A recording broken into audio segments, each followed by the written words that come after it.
Yes, okay. Mwanange mba nyingidewo naye ngolooza nyingidewo naki updates zino oba nduyite olugambo ate pasa Wilson Bugembe kye kigenda mu maaso kadaali kye munange invitation card zamaze okuba nga tezikola ki erudde eyo naye nga nja kuba nkugamba nti subscribinga gwatanaba kuba nga subscribinga onyigenda ku notification bell ate gwe ya subscribing edda munange nja kuba nkwebaza kyamaanyi okola kyamaanyi kimanyi muri bangi nnyo sobola kubamalayo mu mawanga ag'enjawulo. So mbagala nnyo naye nga kantukire kuki ku ensonga eri mu ddiiro munnange ya Pastor Wilson Bugembe. Abantu bangi bavudde nga bagamba Pastor Wilson Bugembe munnange kikyo myaka banga ddene nga tovaayo kutulaga nga tukanya kulya lugambo wuuyo nebizikirira awo naye kyaddaaki invitation card munnange ze ziri mu ddiiro era ng'essaawa yonna agenda kuba nga ataakola ki ayanjula mwana muwala agenda kuba amukuba akadaali muwala ki oyo gwagenda okuba nga ataakuba akadaali oba gwagenda okuwasa oba okufumbirwa okimanyi nti nno invitation card munnange ez'omukolo zamaze dda okuba nga atazikola ki zifuluma wa side eyo gw'oyagala kumanya kinaki ekiddako kugamba kalira invitation card eriko muwala ki kuliko ennaku z'omwezi nga mmeka embaga egenda kubeerayo nga mmeka byonna nkugamba kalira tova waneeno ku glad babs mbandu kutuusaako naki full swing ogenda kutegeera ddi embaga lweriyo otegeera ebbanga ki naye nga bwetwogerera ebbanga libadde ddene nga Pastor Wilson Bugembe ono munnange bamusibako abawalawala ab'enjawulo era nga abawala bano bambi tetunaffe tetwamanya ngoba tebiba byalinga bituufu naye nga byandiba nga tebyalinga bituufu naye nga ekituufu kiri nti bambi Pastor Wilson Bugembe tamanyi nakugambako yadde n'omuwala nti munananana akitegedde kubira mukama engalo ez'amaanyi naye nga Pastor Bugembe ono azenga agatta abagole ab'enjawulo munnange kyokka nga ye tetumulabangako ng'akola ki ng'agasibwa naye nga twebuuza obwaye mukulu lwaki kyo ebyo si bigambo byange bigambo bya social media list sinze mbyogedde twagala naffe tukulabeko nga oli wali eri omenyeka oluddewo eba okumpasa mu nsonga ng'eyo ze twagala tukulabemu si bintu byakuba nga temunnange ozeebalama bwebalami Pastor Bugembe oli musajja wa kitiibwa olabika bulungi oli musajja aliko amafuta ga Yesu naye lwaki bakugamba ku nsonga ng'ezo munnange okola ki ozeebalama ebyo bigambo biva ku social media Pastor Wilson Bugembe ddala ensonga zino azeebalama oba nedda naye nga bamugambako ebintu ng'ebyo munnange asaka busesi n'agamba nti nze munnange mundeke ebbanga eryange ery'okuwasa liyinza okuba terinakola ki terinaba kutuuka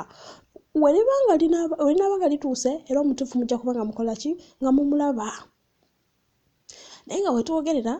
Pastor Wilson Bugembe yandibanga omuntu gwagenda okuba nga ate ayanjula mu bangi yamanyikiddwa dda naye nga munne nja kuba nkugamba nti omugole nze omugole mulina naye nga sawa ena nja kuba mukola ki mukuleetera naye nga sigenda mukulaga kati naye nga sawa ena mba mukola ki mba mukulaga abantu bamba nga bulijjo abantu beebuuza omukolo gwa Pastor Wilson Bugembe ye gulibeerayo ddi naye nga gwali waneeno ku channel yange munnange nja kuba nkugamba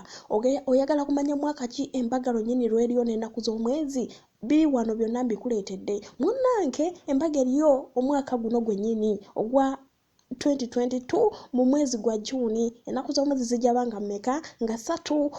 wekuba kukola ki wekuba kutandika kubalabalamu emyezi giba gikoze eki gyo giba gisemberedde ddala kwegamba ngolabira ddala ebbanga ebulayo ttono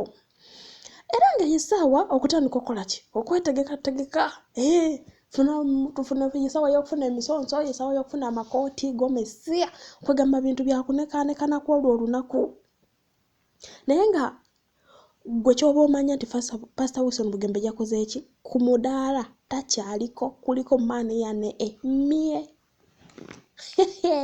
wasaidi eyo naye nga okusinziira ku mukolo guno gugenda kube wali eri ku worship house nasana awo church ya Pastor Wilson weri era omukolo gugenda okuba nga tegukola ki gukwajira naye nga munange gwe kyoba omanya nti omugole waffe wakyama omugole waffe si wa mulwatu kano kankokere nampola panayite batuwulira n'abali wabweru omugole waffe wakyama ekyo kye nina okugamba muntu we yekka yayinza okumanya ku mugole ono naye nga ky'omanya nti nange omugole namufunyeko dda ki